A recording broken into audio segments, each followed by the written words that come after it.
In today's video, I'm going to teach you 10 things you should never ever say when you speak English. If you are learning English as a second language, there's a pretty good chance you've made at least one of the mistakes I'm going to talk about in today's video. They're super common, and most of them have to do with grammar. The problem with grammar, or the reason why grammar can be difficult, is because even a small mistake sounds wrong to native speakers. And you'll see as we go through the list today that most of these mistakes are very, very small. So they're hard to catch, they're hard to correct, and that's why I want to make sure you never make them again. Now, before we start, my name is Michael Anton. I'm the founder of English at the Ready. It's my goal to make you fluent in English. So, 10 mistakes that you should never make in English, 10 things that you should never say. Make sure to watch until the end of today's video because number 10 is actually the most important. Now, number 1, I am agree. I am agree. I hear this all the time. The correct way of saying this is I agree. Subject, verb, I agree. Not I am agree, but I agree. I completely agree. I entirely agree. Not I am agree, but I agree. You could say I am in agreement. I am in agreement. That's a lot more formal, maybe more common in a business environment, but never I am agree or I'm agree. Always I agree. Now, number 2, I did a mistake. I did a mistake. What's wrong with this sentence? We don't do mistakes, we make mistakes. I made a mistake. Not I did a mistake, I made a mistake. Be very careful.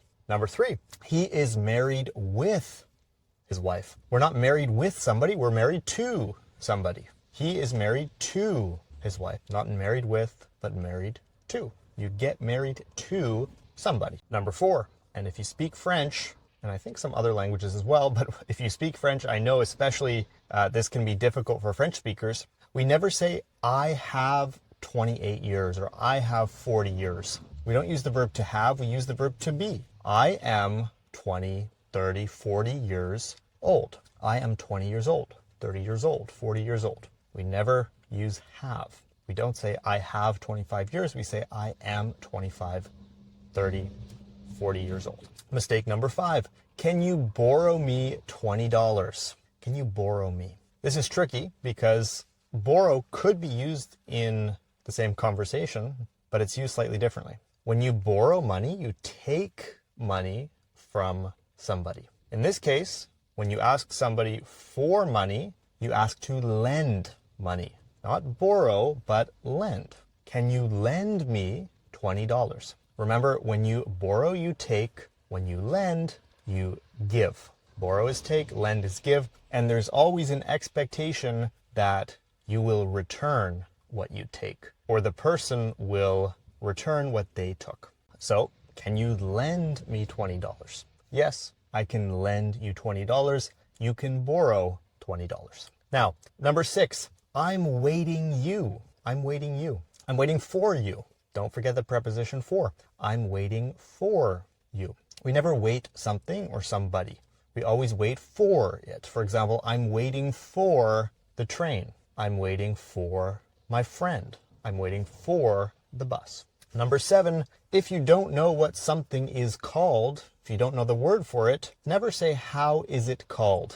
How is it called? That sounds wrong to native speakers. Instead, you need to say, what is it called? Or what's it called? Or what do you call this? What's it called? What do you call this? Not how is it called, but what's it called? What do you call this? Very common mistake. All right, let's talk about comparatives when you're comparing two things. Never say more better. Never say more easier. Never say more faster. When we have "er" at the end of a word, it already implies a comparative. So we wouldn't use more because that's redundant. We don't need the word more when we have "er." Just better, easier, faster. Not more better, not more easier. Better, easier, faster. Now, how do you know when to add "er" to the end of a word, an adjective, and when do you add more? Well, it's actually quite simple. The rule is if you have a short word, now a short word is normally 1 or 2 syllables, generally you add "er." For example, easy becomes easier. Fast becomes faster, etc. When you have a longer word, for example, beautiful, that's 3 syllables, beautiful. Comfortable, 3 syllables, comfortable. Then we add more in front. For example, more beautiful, more wonderful, more fantastic, more comfortable. So if it's a shorter word, we tend to add ER to the end. And if it's a longer word, we normally add more to the beginning. We never add more and ER to the same word. Be very careful about that.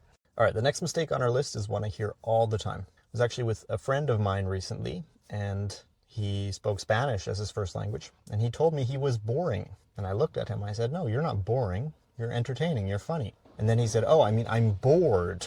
Boring and bored, what's the difference? Something that is boring causes you to feel bored. For example, the movie might be boring. If you're watching a movie, it's boring. You feel bored. You're not boring. The movie is boring. You feel bored. It's the same with interesting and interested. Fascinating and fascinated. You are interesting if you make other people feel interested. The movie was entertaining. I was entertained by the movie. So boring with the ing, tiring, entertaining, interesting. Whenever you have that ing form of the adjective, it indicates the cause. And the ed indicates the result. Something tiring makes you tired. Be careful about this. Don't say you are boring when you're actually bored. Now, last but not least, as I said earlier, this is the most important mistake on our list. This is something you should never ever say when you speak English. It's one word. It's the word sorry. Never say sorry for your English. Never apologize for your level of English. Never apologize for the fact that you speak English as a second language, that English is not your first language. Never say sorry for that fact. There's nothing to be sorry for. There's no reason to apologize just because you don't speak English as a first language. Look, people don't care about your mistakes. If you get something wrong, if you make a grammatical mistake, and of course, we looked at a lot of them in today's video, but at the end of the day, nobody cares if you make a mistake. People are too focused on themselves. So there's no reason to apologize for your level of English, even if you make mistakes or you don't make mistakes. There's nothing wrong with speaking English as a second language. It makes you sound less confident. It makes you sound less secure in yourself. And that's not something you want. That's not the impression you want to give people. So don't apologize. Own the fact that you speak English as a second language. There's nothing wrong with that. But most importantly, never say sorry for your level of English. Hope you found this video useful. Let me know in the comments, have you ever said any of these things? Have you ever made any of these mistakes?